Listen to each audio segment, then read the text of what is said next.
Morning student, आज हम लोग 7.1 पढ़ाएंगे। ठीक है, तो 7.1 में हम लोग को क्या क्या चीज़ का ज़रूरत पड़ेगा उसके बारे में हम लोग पढ़ेंगे। डिटर्मिनेंट हम लोग का ख़त्म हो चुका है। एक क्लास में हम लोग को मैट्रिक्स ख़त्म हो गया। ठीक है, तो चलिए हम लोग पढ़ते हैं ट्रांसपोज ऑफ ए मैट्रिक्स।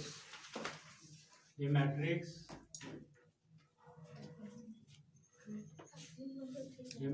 है with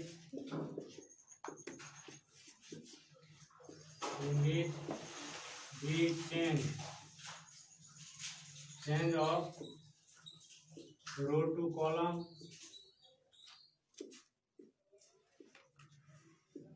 and column to row to column and column to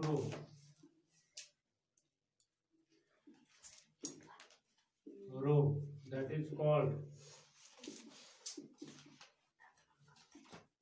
is called transpose of a matrix.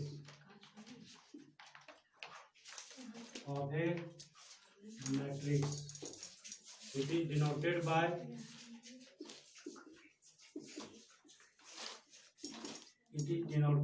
इसको डिनोट किया जाता है A dash D dash C dash D dash etc. इसको डिनोट किया जाता है। ये डैश या ए का पावर टी भी रह सकता है। ठीक है, या इस तरह भी एक रह सकता है, ए का पावर में टी रहेगा, बी इस तरफ ट्रांसपोज को डिनोट करते हैं मेरे भाई, ये सब याद रखिएगा। जैसे देखिए कोई भी मैट्रिक्स है, जैसे 1 है, 2 है, 3 है, 4 है, तो इसका जब हम ट्रांसपोज करेंगे ना, तो ये जो फर्स्ट रो है वो फर्स्ट कॉलम हो जाता है और सेकंड रो है वो सेकंड कॉलम हो जाता है। यही ट्रांसपोज ऑफ ए मैट्रिक्स हुआ मेरे भाई। दूसरा एग्जांपल लोगे, b इक्वल टू रहेगा, मान लीजिए 1 2 3 4 5 0 3 2 1, कोई भी मैट्रिक्स है। यदि इसका हम ट्रांसपोज करेंगे तो फर्स्ट रो फर्स्ट कॉलम हो जाएगा और सेकंड रो सेकंड कॉलम हो जाएगा और थर्ड रो थर्ड कॉलम हो जाएगा। तो इसके आधार पर ये हम लोग का ट्रांसपोज ऑफ ए मैट्रिक्स हुआ। चलिए इसको नोट कर लें।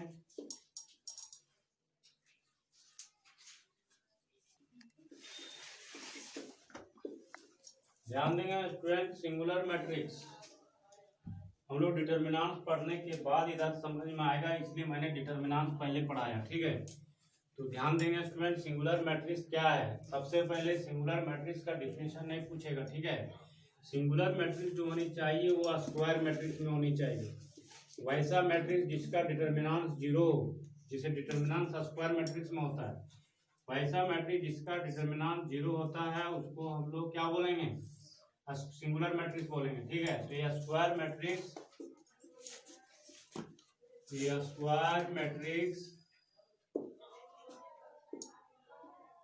इन विच ए का डिटर्मिनेंट 0 होनी चाहिए, बी का डिटर्मिनेंट 0 होना चाहिए, सी का डिटर्मिनेंट, जो भी मैट्रिक्स रहेगा उसका डिटर्मिनेंट 0 होगा, उसको हम लोग क्या बोलेंगे, singular matrix. That is called square matrix A का डिटर्मिनेंट 0, बी का डिटर्मिनेंट 0, दैट इज कॉल्ड कहलाता है, that is called singular matrix. Singular matrix जैसे देखिए एग्जांपल, ऐसा मैट्रिक्स लीजिए, ये सिंगुलर मैट्रिक्स है मेरे भाई, क्योंकि इसका डिटर्मिनेंट में 0 आ जाए। देखो कितना आया, ये सिंगुलर मैट्रिक्स है। आप कोई भी पूछेगा क्या सर ये सिंगुलर मैट्रिक्स है, नहीं है। ये जो है हम लोग पढ़ेंगे नॉन सिंगुलर मैट्रिक्स। ये जो हम लोग करेंगे इसको इससे गुना करते हैं 4 - 6। देखिए क्या इस मैट्रिक्स का डिटर्मिनेंट 0 आया, नहीं आया, तो ये नॉन सिंगुलर मैट्रिक्स हम लोग पढ़ेंगे आगे। तो वैसा मैट्रिक्स जिसका डिटर्मिनेंट 0 होता है वो सिंगुलर मैट्रिक्स कहलाएगा। ठीक है, आप लोग पढ़ते नहीं हो मेरे भाई, ठीक है, पढ़ा देता हूं, भुला जाते हो। ठीक है, तो क्या पढ़िएगा आप लोग? दूसरा देखिए, 3 रो 3 कॉलम में लीजिए। अब देखिए इस मैट्रिक्स का जीरो, यदि इस मैट्रिक्स का डिटरमिनेंट जीरो आ जाता है, इस मैट्रिक्स का डिटरमिनेंट यदि जीरो आ जाता है तो ये सिंगुलर मैट्रिक्स होगा। पर यदि इस डिटरमिनेंट का वैल्यू जीरो नहीं आएगा तो नॉन सिंगुलर मैट्रिक्स होगा। तो देखिए बी 1 2 3 4 5 6 7 8 9,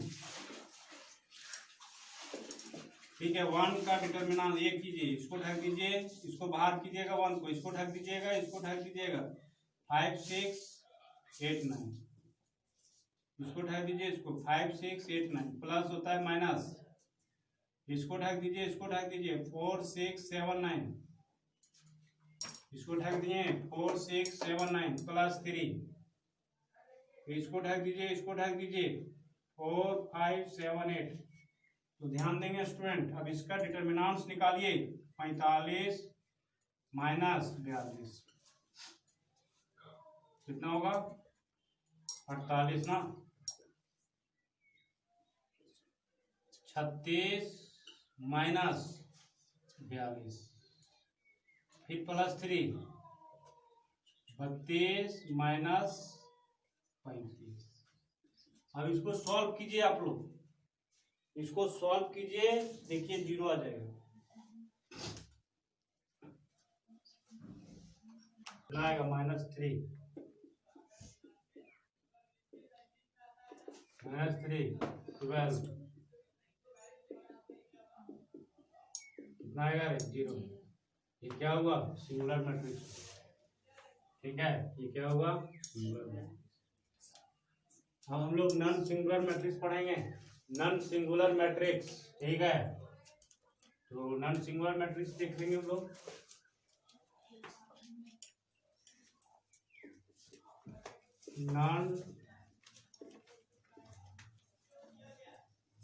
नॉन सिंगुलर मैट्रिक्स, ये स्क्वायर मैट्रिक्स,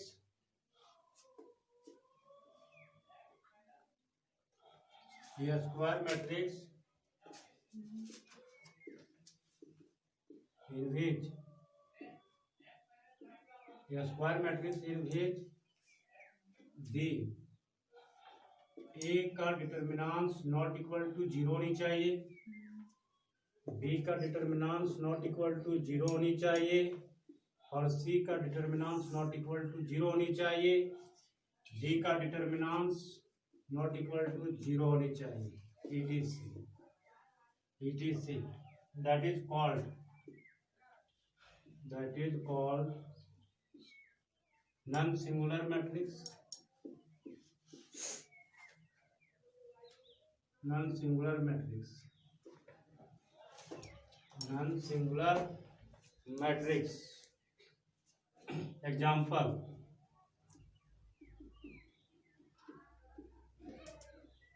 A का डिटरमिनेंट्स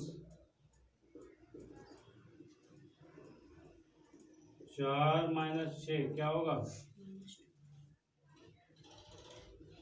ये क्या हुआ? ए का determinants not equal to zero आया, मतलब जीरो नहीं हुआ, तो ये क्या होगा? नॉन सिंगुलर मैट्रिक्स हुआ, नॉन सिंगुलर मैट्रिक्स हुआ। दूसरा example,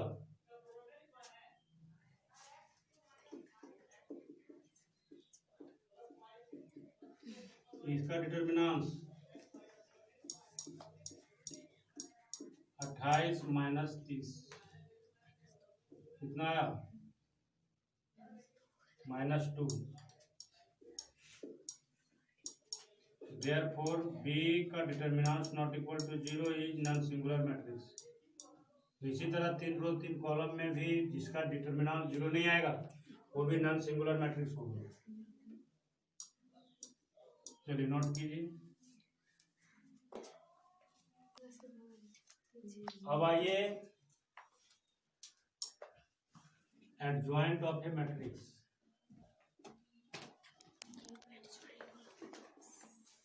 adjoint of A matrix,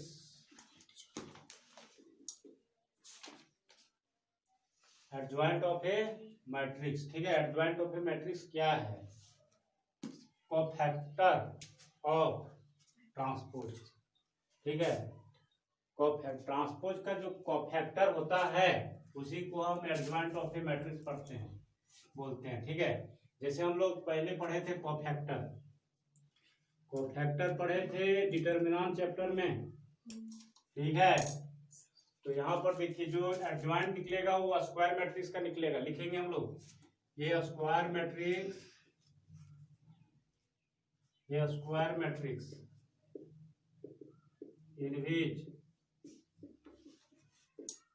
in which the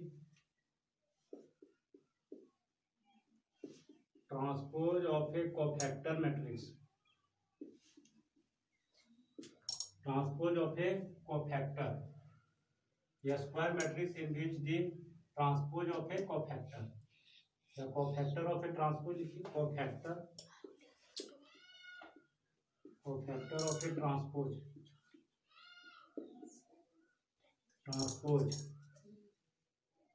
cofactor of a transpose, that is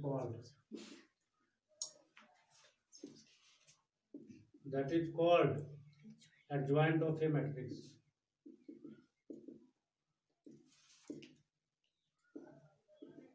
It is denoted by, इसको डिनोट करते हैं adjoint of a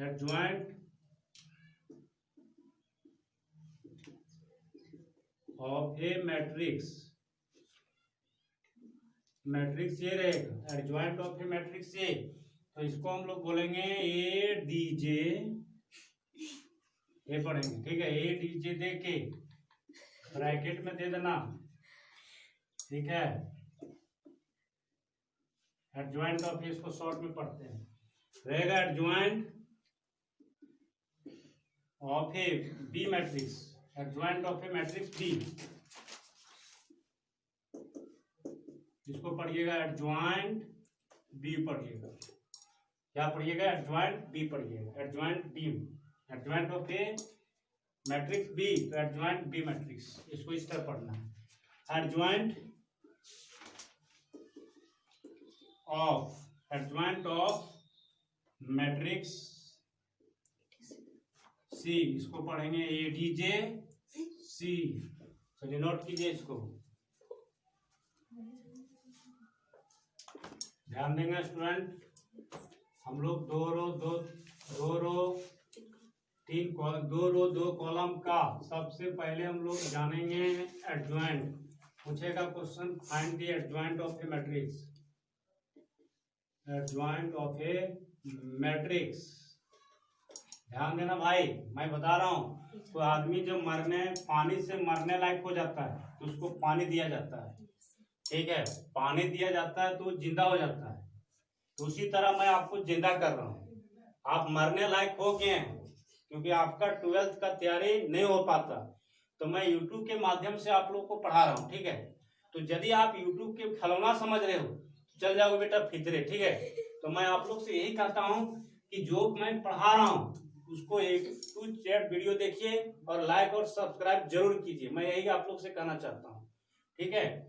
तो मैं चलिए हम लोग देखते हैं एडजॉइंट। बहुत ऐसा बोलता है सर हम शुरू से नहीं पढ़े, अरे शुरू से नहीं पढ़ा कोई दिक्कत, मैट्रिक्स का सिंबल जान रहा है भाई, कैसे कैसे मैं बता रहा हूँ उसको तो देखो, उसको आप देखिए बढ़िया, ठीक है, आपको समझ में श्योर आएगा। तो चलिए सबसे पहले हम लोग क्या करेंगे, कोफैक्टर ऑफ 11 को हम बोलेंगे A11, कैपिटल A11 बोलेंगे या C11 बोलेंगे, ठीक है। कोफैक्टर यहाँ देखिए 11, 12, 21, 22 हम लोग पढ़े थे, यहाँ पर A12 को हम कैपिटल क्या बोलेंगे, ये बोलेंगे। कोफैक्टर ऑफ A21 को हम क्या बोलेंगे, A21, ठीक है। कोफैक्टर ऑफ A22 को हम क्या बोलेंगे, A22 बोलेंगे, इसको याद रखना है। कोफैक्टर आप 3 कॉलम रहेगा, तो कोफैक्टर ऑफ A13 को क्या लिखेंगे, एक कैपिटल A13 लिखेंगे। अब हम ये फार्मूला आप लोग को बताए थे नहीं जान रहे हैं तो यहाँ पर लिखिए आई प्लस जे होता है, इसका फॉर्मूला को जाना, ए आई जे और होता है एम आई जे, मतलब माइनर, याद रखिएगा। तो इसका फॉर्मूला है कैपिटल ए आई जी का फॉर्मूला -1 का पावर आई प्लस जे, इस फॉर्मूला को याद रखना है। तो देखिए कैपिटल 11 हम कैसे निकालते हैं, कैपिटल 11 कैसे निकालते हैं, -1 है तो -1 लिखिएगा, आई का वैल्यू 1, जे का, यहाँ 1 + 1 बिठाइएगा, ठीक है, क्या बिठाइएगा 1 + 1, आई का भी वैल्यू 1 है और जे, वाई प्लस जे होता है फॉर्मूला। उसके बाद M11 लिखिएगा, क्या लिखिएगा M11 लिखिएगा, ठीक है भाई।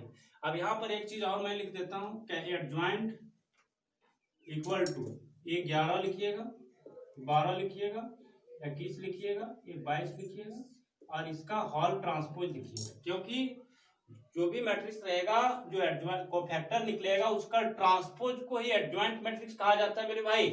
तो 11 निकालेंगे, 12 निकालेंगे, उसको ट्रांसपोज करेंगे, वही मेरा क्या आएगा, इसको इक्वेशन मैं फर्स्ट मान लेता हूं। अब 11 मैं कैसे निकालता हूं, देखिए -1 का स्क्वायर लिखिए। M11 कैसे निकलेगा ध्यान दीजिएगा, 11 यानी M11 कैसे निकलेगा, देखिए ये 11 है तो 11 का मैं कोफैक्टर निकाल रहा हूं, तो इसको ढक दोगे और इसको ढक दोगे, वही M11 हो जाता है, वही क्या हो जाता है, देखिए 11 निकाल रहा हूं, 11 है मेरा, तो इसका ढक देना, इसका ढक देना, वही कोफैक्टर निकल गया कितना 4, क्या आ गया, देखिए 1 का स्क्वायर हो गया, अब 4 कितना आ गया 4, तो ये 11 मेरा निकल गया 4, ठीक है। फिर से समझा रहा हूँ, 11 निकालना है, कोफैक्टर है तो 11 यानी 11 कैपिटल 11 से इसको डिनोट करेंगे हम लोग। तो देखिए ये 11 का कोफैक्टर कैसे निकालनी है, इसको ढक देनी है, इसको ढक देनी है, यानी 4 हो जाएगा M11, वही लिखना है। अब यहाँ पर 12 लिखना है, -1 का पावर 1 + 2 लिखना है और M12 लिखना है, -1 का क्यूब -1 हो। अब M12 कैसे निकलेगा, M12 जो निकलेगा कोफैक्टर ऑफ A12, वही A12 निकलेगा। तो कोफैक्टर A12 का कैसे निकलेगा, A12 ये है तो इसको ढक देगा, इसके सामने वाला कॉलम को ढक देगा, इसके ठीक है कॉलम को ढक देना, इसको रो ढक देना, तो कितना आएगा 3, तो कितना आ गया -3 आ गया। तो A12 निकल गया। अब ये 21 कैसे निकलेगा, -1 का पावर 2 + 1 और M21, तो -1 का क्यों माइनस, M21 कैसे निकलेगा, M21 ये है यानी A21 का कोफैक्टर वही जो है आपको, ये इसको ढक दोगे 2 आ जाएगा, तो कितना आ गया -1, ठीक है।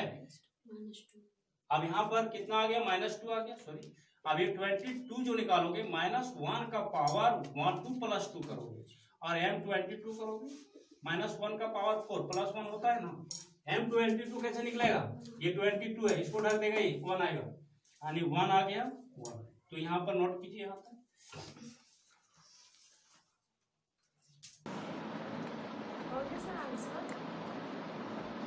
ध्यान देंगे स्टूडेंट, ये इतना मैंने निकाल लिया फ्रॉम इक्वेशन,